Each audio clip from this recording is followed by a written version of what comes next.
इसी के मधुर और मीठे नाम में आज दिनांक 10 अप्रैल दिन रविवार को हम आप सब श्रोताओं का हार्दिक स्वागत करते हैं। आज के दिन के लिए जो वचन है वो लिया गया है भजन संहिता की पुस्तक उसका 136 अध्याय उसका पहला पद। वचन कहता है, यहोवा का धन्यवाद करो क्योंकि वो भला है और उसकी करुणा सदा की है। प्रभु में मेरे प्रिय लोगों, परमेश्वर सचमुच में भला है, वो स्तुति को योग्य है, वो महिमा के योग्य है।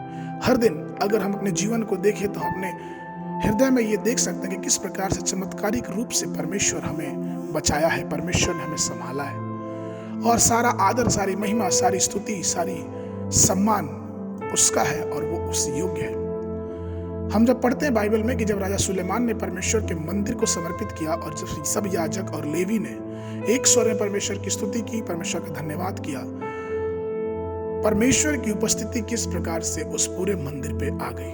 हम ये देखते हैं कि किस प्रकार से परमेश्वर ने उस मंदिर को अपनी महिमा में भर दिया, क्योंकि हमारा परमेश्वर स्तुति का परमेश्वर है। वो चाहता है कि हम उसकी स्तुति करें, वो चाहता है कि हम उसकी आराधना करें क्योंकि वो उसके योग्य है।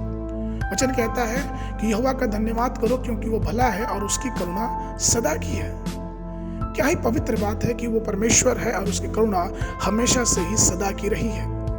और इसलिए तो हमें चाहिए कि हम जब प्रभु को अपना उद्धारकर्ता मानते हैं तो हम उसकी स्तुति करें। पवित्र शास्त्र की पुस्तक उसका दूसरा इतिहास उसका 5 और 13 पद कहता है, तो जब तुरहियां बजाने वाले और गाने वाले एक स्वर से यहोवा की स्तुति और धन्यवाद करने लगे तो तुरहियां, झांझ आदि बाजे बजाते हुए यहोवा की स्तुति ऊंचे शब्द से करने लगे कि वह भला है और उसकी करुणा सदा की है। और यहोवा के भवन में बादल छा गया। जब लोगों ने, जब लेवी ने, जब याजक ने परमेश्वर की स्तुति, परमेश्वर की बड़ाई करना प्रारंभ किया, एक बहुत बड़ी घोषणा हुई।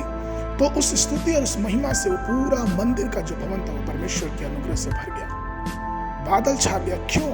क्योंकि वो परमेश्वर महिमा के योग्य है। भजन संहिता 136 में अगर हम पढ़ेंगे, ये एक अनोखा भजन है जहाँ पे हर एक बातों के बाद आखिरी में लिखा है उसकी करुणा सदा की है।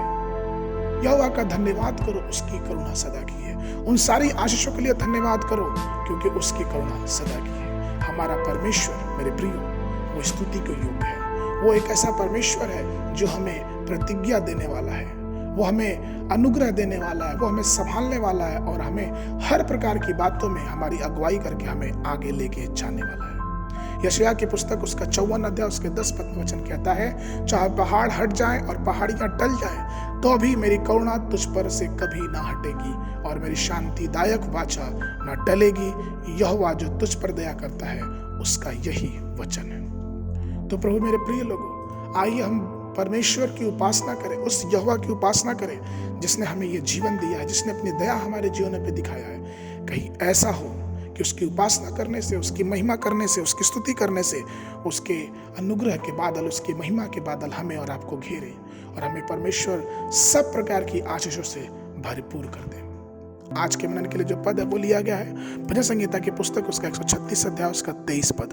वचन कहता है, उसने हमारी दुर्दशा में हमारी सुधि ली, उसकी करुणा सदा की है।